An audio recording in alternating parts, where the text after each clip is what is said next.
नमस्कार, मैं शुभम मिश्रा और आप हमारे साथ देख रहे हैं लाइव इंडिया न्यूज। यूपी चुनाव में अब कुछ ही दिनों का समय बाकी है। इसी कड़ी में हम और हमारी टीम पहुंच चुके हैं लखनऊ में। और जब हम लखनऊ पहुंचे हैं तो हमारी मुलाकात भारतीय जन कल्याण पार्टी के राष्ट्रीय अध्यक्ष रामविलास साहू जी से हुई है।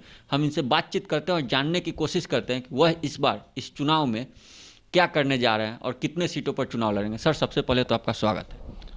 नमस्कार सर, मेरा पहला सवाल यही होगा कि आपने नई पार्टी का गठन किया है जिसका नाम आपने डाला है भारतीय जन कल्याण पार्टी। किस उद्देश्य से आपने इस पार्टी का गठन किया है? इसका उद्देश्य है भारतीय जन कल्याण पार्टी का वैश्य समाज जो हमारा पूरे देश में 22.5% है, उसको राजनीतिक हिस्सेदारी नहीं मिली, सामाजिक प्रताड़ना झेलना पड़ता है। सबसे ज़्यादा अगर उत्पीड़न हमारे प्रदेश और प्रदेश में हो रहा है तो वैश्यों का, बनियों का हो रहा है। और वैश्य समाज की कोई पार्टी नहीं थी। तो आप एक विचारधारा जो नई जन्म ली है कि सभी जातियों की नई नई पार्टी बन रही है, वो अपने अपनी पार्टी बना करके अपने समाज को राजनीतिक हिस्सेदारी दिला रहे हैं, अपना सम्मान पा रहे हैं। हमारा समाज वर्षों से भारतीय जनता पार्टी का मूल वोटर रहा है और भारतीय जनता पार्टी ने हमारे समाज का वोट लिया और नोट लिया और हिस्सेदारी नहीं दी।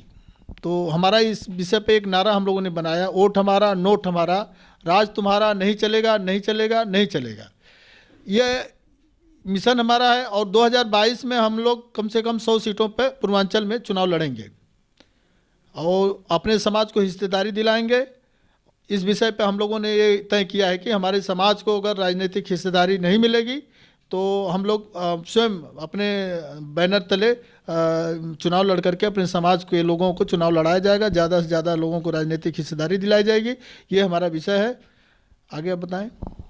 सर, ये बताइए कि किसी भी पार्टी से अब तक आपकी बातचीत हुई है गठबंधन को लेकर, क्योंकि बहुत सारे पार्टी की गठबंधन हो चुकी है। नहीं, अभी हमारी कई पार्टियों से बातचीत चल रही है, लेकिन अभी किसी से हमारा कन्फर्मेशन नहीं हुआ है। कौन कौन सी पार्टी से आपकी सारी बातचीत? पार्टियों से बात हुई है, लेकिन यह है कि हमने अपना जो मांग रखी है कि हमारी जो हिस्सेदारी देगा हम उसके साथ गठबंधन कर सकते हैं। आप चुनाव लड़ने जा रहे हैं, 2022 में चुनाव भी होने वाला है। उससे पहले योगी जी बार बार यह कह रहे हैं कि भाजपा की सरकार ने जो किया है वो ऐसा कोई भी काम नहीं किया है। ऐसा नहीं है, उनसे भी अच्छे काम करने वाले लोग उत्तर प्रदेश में मुख्यमंत्री रहे हैं। लेकिन आप देखिए, मैं क्या बोलूँ, समाज में अगर काम अच्छा उन्होंने किया होता तो हम लोगों को राजनीतिक दल बनाने की आवश्यकता नहीं थी। और भारतीय जनता पार्टी से अगर वैश्य समाज निकल जाएगा, बनिया अगर निकल जाएगा तो उनके पास कुछ बचेगा नहीं। ये हमारा चैलेंज है और हम ये कोशिश कर रहे हैं और यही हम करेंगे।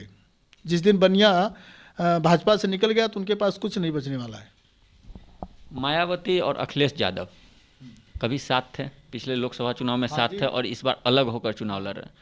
तो आपको क्या लगता है, जब वो अलग होकर चुनाव लड़ रहे हैं तो इसका फ़ायदा किस पार्टी को मिलेगा?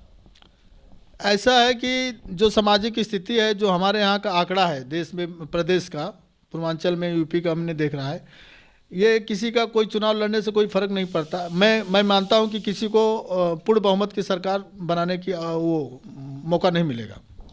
इसका मतलब आपके हिसाब से इस बार किसी को भी पूर्ण बहुमत नहीं मिलेगा? किसी को जनादेश मिलने वाला नहीं है, सब खिचड़ी है। और सबसे ज़्यादा अगर ताकतवर कोई पार्टी होगी तो मुझे लगता है समाजवादी पार्टी होगी।